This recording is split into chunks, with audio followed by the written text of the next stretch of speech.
Chers amis astronomes, bonsoir. Bienvenue sur la chaîne de l'astronome. Je suis Frédéric Bertoni et j'espère que vous allez bien.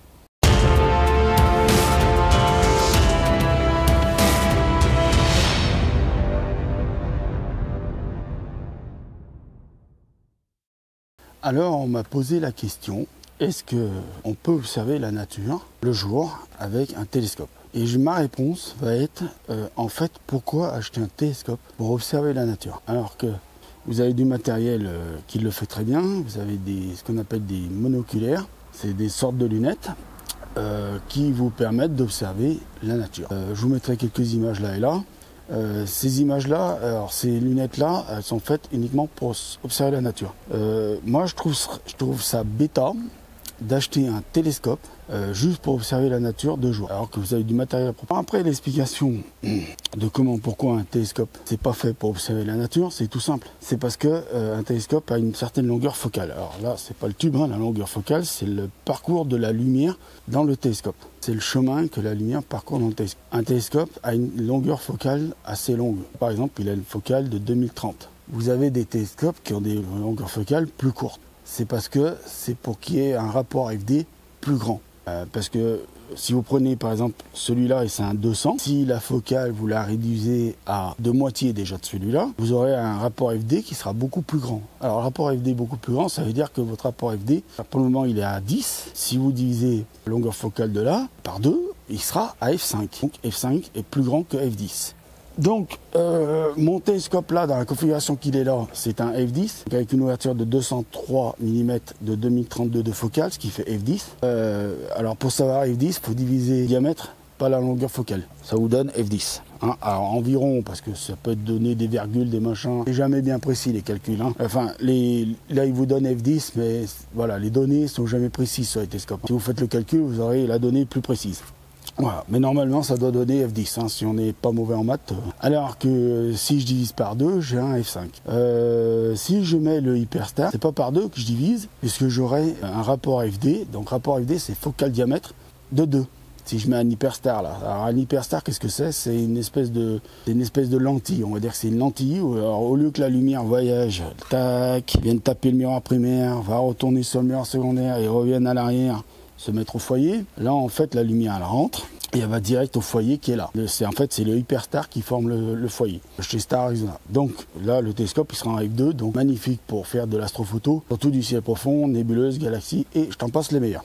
Donc, moi, je trouve ça ridicule d'aller acheter un télescope ou même une lunette astronomique pour faire de l'observation de la nature. Alors, vous avez certaines marques qui fabriquent des lunettes astronomiques, qui disent qu'on peut faire de l'observation de la nature avec. Moi, je vous conseille quand même d'acheter une monoculaire, je vous mets les images là. Alors, une autre solution, une bonne paire de jumelles. Une bonne paire de jumelles, vous pouvez observer la nature avec une bonne paire de jumelles. Parfois, c'est même beaucoup plus simple et beaucoup plus facile à utiliser qu'une monoculaire. Une monoculaire, elle pèse un certain poids, donc il faut avoir un espèce de petit trépied photo.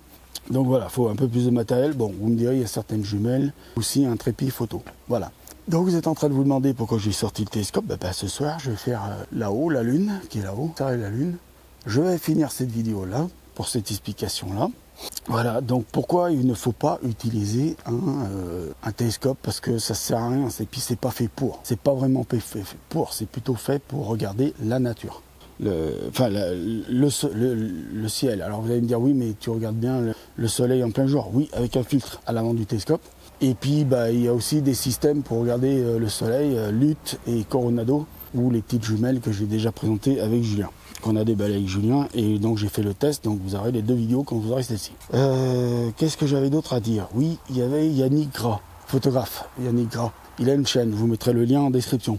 Yannick Gras me posait la question, ce qu'il faut pour faire de la photo sur un télescope. Je vais te répondre la réponse la plus simple, une bonne caméra, un bon ordinateur, mais ça utilise un ordinateur et une caméra. Tu es photographe. Alors je me déplace, parce que, oula, attraper quelque chose. Tu es photographe, donc tu as forcément ce qu'on appelle un APN, forcément soit un hybride, soit un réflexe, c'est-à-dire avec objectif interchangeable. T'embête pas.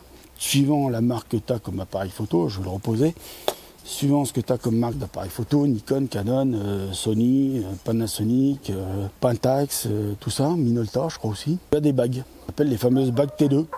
Alors il y a un chien qui aboie à côté, c'est pas grave. Fameuse bac D2 qui s'installe donc sur l'appareil photo à la place de l'objectif. D'ailleurs c'est une baïonnette comme les objectifs, un cas dessus. Et puis après il faut mettre un adaptateur au coulant 1,25e de pouce ou 2 pouces. Donc 1,25e de pouce c'est 31,75. 2 pouces c'est 50. Voilà, c'était à peu près les deux questions auxquelles je voulais répondre. Voilà, c'est tout. Je pense que j'ai fait le tour. Donc voilà, je vous remercie encore une fois de m'avoir écouté. Je vous dis, prenez soin de vous, mettez l'œil à l'oculaire, parce que là-haut, il y a plein de choses à voir, et continuez à faire de l'astronomie, parce qu'il n'y a que ça de vrai, et continuez vraiment à prendre soin de vous. Et si vous aimez mes vidéos, mettez des pouces bleus, partagez-les, parce que plus vous partagerez mes vidéos, plus je serai référencé. Ah voilà, fait un avoir un peu trop vite. Plus je serai référencé, plus je serai recommandé, plus je serai visible, plus j'aurai des amis astronomes, le nombre qui augmentera, et plus je pourrai peut-être obtenir ce qu'on appelle des partenariats ou des sponsoring. Alors, je réponds à une question qui m'a été posée par Clem de la chaîne SpicePeak. Pourquoi tu n'es pas sponsorisé pour certaines de tes vidéos? Et pourquoi tu n'es pas sponsorisé ou tout ça? Bon, basta. Donc tout ça pour dire qu'en fait, le nombre d'amis astronomes que j'ai ne peut pas être référencé. Je ne peux pas être visible aux yeux d'une marque ou même d'un vendeur multimarque. Donc le problème, je ne pourrai jamais obtenir de sponsoring tant que ce sera comme ça. Donc j'en finis là avec cette vidéo. Je vous dis prenez soin de vous, mettez l'œil oculaire et à bientôt. Au revoir. Salut.